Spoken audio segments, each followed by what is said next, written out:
So venture capitalists, I would say, see the future, right? Of course, you're not going to put some money into things that you don't foresee working in the months ahead, right, or years ahead. Therefore, you sort of see where it's going. Where do you see football in America, football in the United States? Not only women's football, which is where you are now investing in Angel City FC, but as a whole in the US. There's a World Cup coming over here in what, 5 years, right?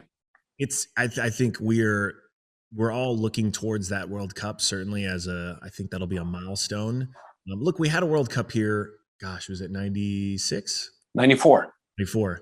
And, I was an 11-year-old, and like, I vaguely remember it happening, but and I think social media is the connective tissue that makes this all work. And it is a way for us to dip into those moments of fandom, whether it's enjoying a highlight or talking about our favorite players or what have you, that's really connected the world.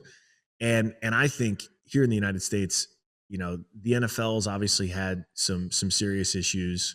And I think if you look across the board, though, all of the major sports leagues tend to have pretty old demos, right? The average fans are in their 50s or their 60s, which is lucrative for sure.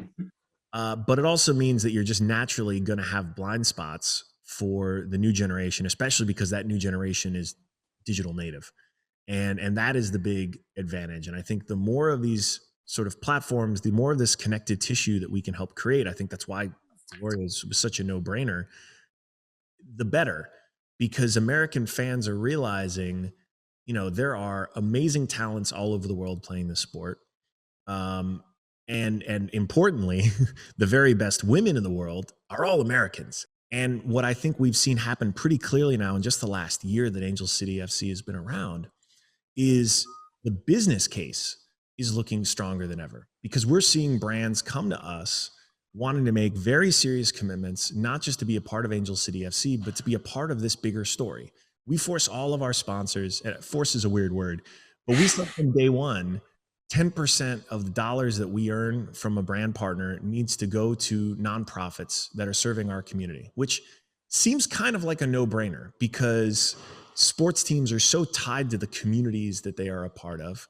And the sort of ethos of what we're trying to build in terms of setting a standard for different sports clubs seems obvious. But when you give brands this value proposition of like, here are superheroes, here are women who are the best in the world at what they do, playing a sport that is a global game that is seeing rising viewership numbers at a time when lots of others are contracting, actually makes it a really good business opportunity, right? Women control consumer spending. I think when we look back on this 10 years from now, it is going to seem like the most obvious thing for a brand to want to get behind, especially a consumer brand, because it's white space. It is just nothing but opportunity to be aligned with, modern day inspirational superheroes, playing the beautiful game. And, we've got to do the work now to keep growing the numbers even more and keep selling out matches and doing all this work. But I couldn't be more optimistic about it. And you're talking about the heroes that play the game, but there's also heroes that own the team that plays the game. I mean, how do you?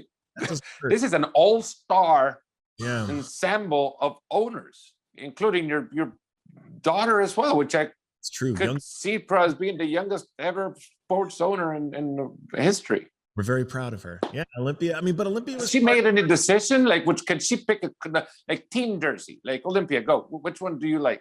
We're not ready to consult her yet. Okay. Those types of decisions. She also, like, symbolically, but also quite literally was the impetus for this, because it was her kicking around a little football around the house we were in there in Wimbledon while we were watching the final. And I remarked to Serena, I was like, gosh, like any parent, she was wearing a little Alex Morgan jersey and running around the field. And like any parent, I was like, yeah, Olympia, look, one day maybe you could play on that team. And Serena, without missing a beat, was like, not until they pay her what she's worth. And I was like, okay, all right, challenge accepted. Like, okay, let's see what we can do to help change that. Let's get a team started, and let's make the economic case why, like, these women should absolutely be paid, equal. I would argue actually even more. Again, we're going to make the economic case. But what is the economic case? The value of being associated with these women, I think, is a greater brand value than being associated with their male counterparts. And that's no disrespect to the MLS. I think they're doing amazing work. But I just think the amount that the women are undervalued is preposterous. And I think when you really dig into the fact that why the community of people around women's football and the intention, and I do mean community with a capital C, right? That there is a real community and fan base around that.